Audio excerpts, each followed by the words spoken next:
আসসালামু আলাইকুম বন্ধুরা, আশা করি আপনারা সকলে ভালো আছেন আর আপনারা দেখছেন সত্যের শিক্ষা ইউটিউব চ্যানেল। বন্ধুরা, আজকের ভিডিওতে আমরা মহানবী হযরত মুহাম্মদ সাল্লাল্লাহু আলাইহি ওয়াসাল্লাম ও বৃদ্ধা এক মহিলা এবং দুইমশক পানির অলৌকিক ঘটনা সম্পর্কে বলতে চলেছি, যা শুনে আপনি বিস্মিত হয়ে যাবেন ইনশাল্লাহ। তাই ভিডিওটি একেবারে শেষ পর্যন্ত দেখবেন। একবার নবীজি সাল্লাল্লাহু আলাইহি ওয়াসাল্লাম তার সাহাবীগণদের নিয়ে দিন প্রচারে বের হয়েছিলেন। এই সফর ছিল মরুভূমির সফর, ফলে সারাদিন পথ চলার ফলে সকলেই প্রচণ্ড পানির পিপাসা লাগল, কারণ তাদের কাছে পানি সংগ্রহ ছিল, তবে তা সব শেষ। তাই সাহাবীগণ প্রচণ্ড তৃষ্ণার্ত হয়ে নবী সাল্লাল্লাহু আলাইহি ওয়াসাল্লামকে জানালেন, আমাদের কাছে যে পরিমাণ পানি ছিল তা শেষ হয়ে গিয়েছে, এখন আমরা কি করব? তখন নবী সাল্লাল্লাহু সাল্লাম আর একজন সাহাবীকে পাঠালেন পানির খোঁজে। ফলে তারা দুজনই পানির খোঁজে এদিক সেদিক ঘোরাঘুরি করলেন, কিন্তু কোথাও পানি দেখতে পেলেন না। ইতিমধ্যে দেখলেন এক বৃদ্ধা 2 মশক পানি নিয়ে উঠে চড়ে যাচ্ছে। তারা ভাবল, এই তো পানির সন্ধান পাওয়া গেছে, এই বুড়ির কাছে জিজ্ঞেস করলেই পাওয়া যাবে পানির সন্ধান। কিন্তু তারা বুড়ির কাছে গিয়ে পানির সন্ধান করতে হতাশ হলেন, যখন বুড়ি বলল, এখান থেকে পানির দূরত্ব একদিনের রাস্তা, গতকাল এ সময়ে আমি পানি নিয়ে রওনা হয়েছি। বুড়ির মুখে এ কথা শুনে তারা ভাবলেন, কি করা যায়?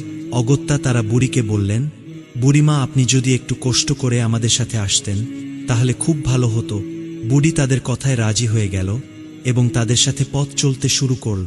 কিছুক্ষণ পর তারা বুড়িকে নবীর কাছে নিয়ে এলেন।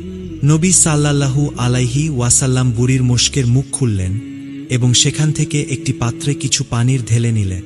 সেখান থেকে নবীজি সাল্লাল্লাহু আলাইহি ওয়াসাল্লাম নিজের মুখে একটু পানি ঢেলে নিলেন এবং সেই পানি আবার মশকের মধ্যে ঢেলে দিলেন। তারপর মশকের উপরে মুখ বেঁধে দেওয়া হলো এবং নিচের মুখ খুলে দেওয়া হলো, ফলে ট্যাপের মতো সেখান থেকে পানি বের হতে লাগল। তারপর সবাইকে বলা হলো, এখান থেকে পানি নাও, নিজেরা পান করো এবং তোমাদের বাহন জন্তুকে খাওয়াও। সকলে পানি নিল। 2 মশকে কতটুকু আর পানি থাকে, কিন্তু ওই 2 মশক থেকে সাহাবীরা সকলে তাদের প্রয়োজন মতো পানি নিল, যেভাবে আমরা কল থেকে পানি নিই। এমনকি সেই পানি থেকে কেউ কেউ গোসলের পানি ও নিল। বুড়ি দাঁড়িয়ে দাঁড়িয়ে সব দেখছিল আর অবাক হচ্ছিল, আর তার বিস্ময়ের সীমা রইল না। সামান্য 2টি মশকে আর কতটুকু পানি থাকতে পারে, কিন্তু তার চোখের সামনে এই 2 মশক থেকে শত শত মশক পানি দেওয়া হলো। এদিকে আজব ঘটনা, সকলে যখন নিজ নিজ প্রয়োজন মতো পানি সংগ্রহ করল, বুড়ির মোষও বুড়িকে ফিরিয়ে দেওয়া হলো। বুড়ি দেখল তার মোষক থেকে এত পানি নেওয়ার পরেও এর পানি এতটুকুও কমেনি, বরং আগের চেয়ে আরও পূর্ণ দেখা যাচ্ছে। তখন নবীজি সাল্লাল্লাহু আলাইহি ওয়াসাল্লাম বললেন, আপনি তো দেখছেন আপনার পানি একটুও কমেনি, আসলে আপনার পানির মাধ্যমে আল্লাহ আমাদের পানি পান করালেন।